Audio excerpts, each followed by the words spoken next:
Et yo les potes, j'espère que vous allez bien, bienvenue dans cette nouvelle vidéo. Ça fait longtemps qu'on s'est pas vu, vous inquiétez pas, je vous ai prévu plein de choses, d'ailleurs va falloir que je vous parle dans cette vidéo. Comme vous venez de le voir au titre, vous avez bien idée que je suis plutôt content en ce moment. Oui, parce que, comme vous avez pu le voir, j'ai une nouvelle caméra. Alors, la plupart d'entre vous savent déjà de quoi je vais parler, vous savez déjà de quelle caméra il s'agit, mais certains peut-être ne sont pas encore au courant. Je vais vous montrer un petit peu la caméra, je vais pas vous la filmer puisque je suis en train de filmer avec. Par contre, ce que je vais vous faire, c'est que je vais vous expliquer un peu pourquoi j'ai fait ce choix-là, parce que peut-être que ça pourra vous intéresser. Avant de commencer la vidéo, je voudrais faire une petite parenthèse et vous dire que j'ai des prochaines vidéos qui arrivent très prochainement. Elles seront, je pense, assez intéressantes, peut-être que ça va vous plaire, j'espère en tout cas. Je travaille sur beaucoup de projets, on avait été bloqué il y a pas mal de temps là par le matériel, puisque je n'avais plus de caméra, hein, puisque le petit G7 que vous voyez ici a rendu son dernier souffle, hein, a rendu sa dernière seconde. Mais maintenant, on a changé. Des prochaines vidéos qui arrivent très vite. Stay tuned, vous inquiétez pas. Et merci également à tous les abonnés, tous les nouveaux abonnés. Bienvenue à tous, on est de plus en plus nombreux. Il est là, c'est la fameuse nouvelle...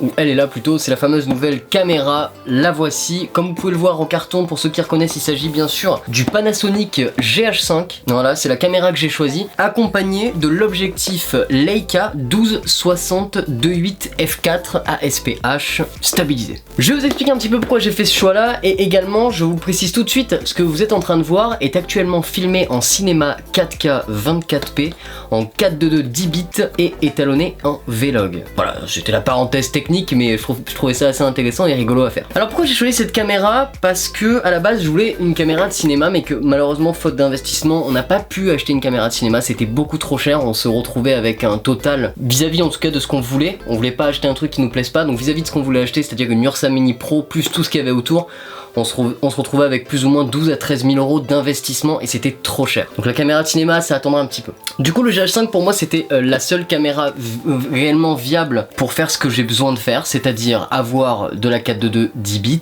en interne qui plus est, ainsi que de la cinéma 4K, tout un tas de formats vidéo disponibles dont je vais parler juste après, et bien sûr le fameux format Vlog. Le Vlog qui est un format qui te permet de mieux étalonner. Voilà le flat. Ça c'est le flat du Vlog et maintenant ça c'est l'étalonné. Voilà, tu vois, c'est vraiment quand même différent. Alors j'ai choisi également le pack avec l'objectif Leica. Vous allez me dire pourquoi t'as acheté le pack avec l'objectif Leica? Tout simplement parce que pour ce que je fais à côté, plus les vlogs et les vidéos, l'objectif Leica 12-60 mm stabilisé est une pure merveille. Bien qu'il coûte assez cher, hein, puisqu'on est sur 1990 € avec juste le GH5 nu et 2690 avec l'objectif. Bon, c'est toujours moins cher que si vous achetez l'objectif seul qui coûte à lui seul 1000 €. Mais voilà, c'est cool, c'est plutôt pas mal et je vais vous expliquer juste rapidement. En gros, cet objectif là, si vous ne vous servez pas de votre GH5 pour faire des vidéos, si c'est vraiment que pour de la fiction et du cinéma, je vous ne le conseille pas plus que ça. Je vous conseille plutôt de vous tourner directement vers les optiques, le kit d'optique Samyang cinéma qui ouvre en généralement entre 1.5 et 2.2, qui coûte beaucoup moins cher et surtout qui sont beaucoup plus orientés cinéma. Maintenant voilà, ça reste un transstandard, c'est-à-dire que c'est un 12-60 mm, donc ça peut bien zoomer et c'est un bon zoom, c'est un bon objectif. Moi j'en suis assez content pour l'instant, même si j'ai pas encore beaucoup testé le GH5. Voilà les potes, c'est ma nouvelle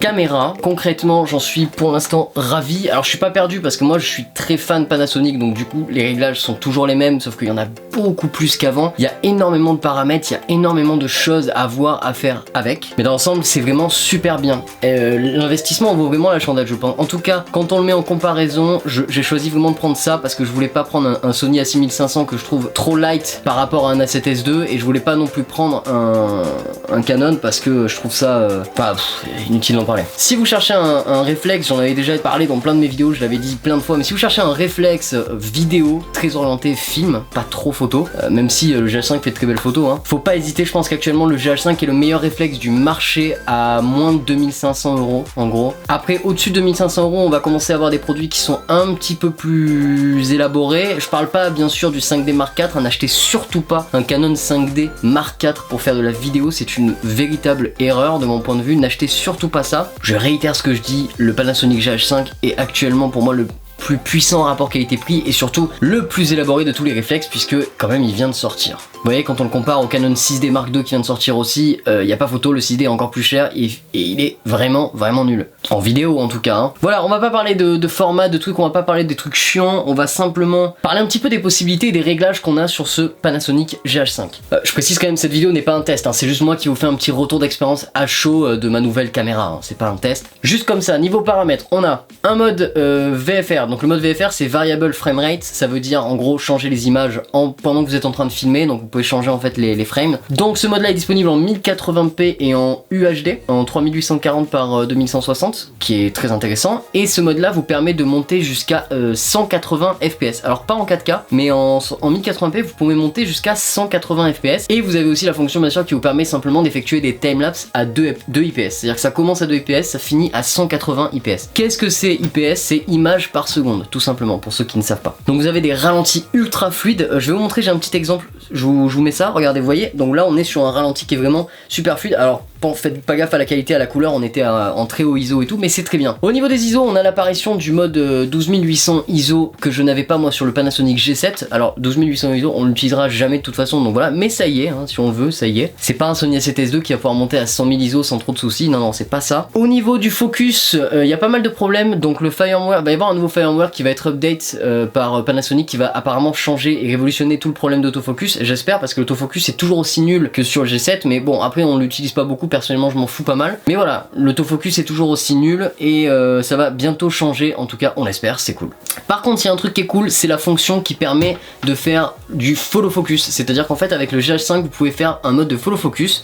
Un follow focus c'est quoi? C'est quelque chose qu'on met sur notre caméra, qu'on colle à notre objectif et qu'on tourne sur le côté pour faire tourner la bague d'objectif sans avoir à la tourner elle-même, c'est un truc plus rapide en gros, et là il y a un follow focus électronique, vous ciblez avec votre GH5 deux différents points qui sont dans votre image, vous lui dites la durée du temps pendant l'intervalle en fait pendant laquelle il va changer le focus, vous lui dites également comment vous voulez qu'il le fasse, est-ce que c'est très loin, est-ce que c'est pas très loin, et après voilà, comme je vous ai dit, vous réglez cette vitesse là et ensuite vous avez votre follow focus qui se fera, et ça c'est quand même vraiment agréable, c'est une superbe fonction. Pour l'instant j'ai pas eu l'occasion de vraiment l'essayer sur le terrain, mais à la maison c'était vraiment génial de l'essayer parce que vraiment ça marche super bien. Et puis en follow focus c'est quand même chiant à utiliser, donc dans les deux cas cette fonction électronique nous aide un petit peu. Bien sûr tout est amélioré sur cette caméra, on a tout un tas de résolutions disponibles, de la 422 10 bits en quasiment tous les formats possibles jusqu'à bien sûr ce format là qui est la Cinema 4K 24p en 422 10 bits. Là on est vraiment au top du top, hein. On est à 150 mégabits seconde, enfin ça commence à devenir du très très lourd. Maintenant on verra un petit peu ce qui se passe par la suite parce que je pense qu'il y a des changements à venir au niveau des formats, je pense qu'ils vont encore rajouter des formats. Pour ceux qui viennent d'acheter le GH5, si vous ne comprenez pas et que vous ne voyez pas ces formats dans votre appareil, sachez que c'est normal, c'est parce qu'il faut que vous le passiez en mode NTFC, enfin NTFS là, enfin le mode américain quoi, parce qu'en mode PAL, c'est-à-dire le mode européen, malheureusement vous n'avez pas autant de formats, vous avez des formats qui sont beaucoup plus petits, vous n'avez pas la 60p en 4K, vous avez la 50p par exemple, donc n'hésitez pas à passer le dans l'autre format, ce sera 10 fois mieux, voilà, clairement. Quoi d'autre? Je ne sais que dire, je suis très heureux, je pense que l'appareil est vraiment très bon, je suis très content d'avoir cette nouvelle caméra, je voulais vous faire cette vidéo pour le partager avec vous. Je vais juste vous dire ce qu'on reçoit dans la boîte vite fait, mais ça c'est vraiment de la amusement. En gros on a une batterie, alors la batterie elle tient pas mal la charge, mais bon attention hein, si vous faites de la cinéma 4K à fond etc, vous allez pouvoir enregistrer, je pense à tout péter 1h30 2h hein, je pense, pas plus, parce que ça reste quand même du très lourd en termes de fichiers. Ensuite vous recevez du coup moi l'objectif, vous recevez un truc pour l'attacher autour du cou qu'on ne servira pas personnellement, bien sûr un adaptateur pour brancher le chargeur tout simplement, et c'est à peu près tout, 2-3 petits trucs, mais bon dans l'ensemble c'est pas ultra fourni hein, vous avez juste les classiques, hein, voilà, appareil photo, trousse d'objectifs, voilà, bon, le classique.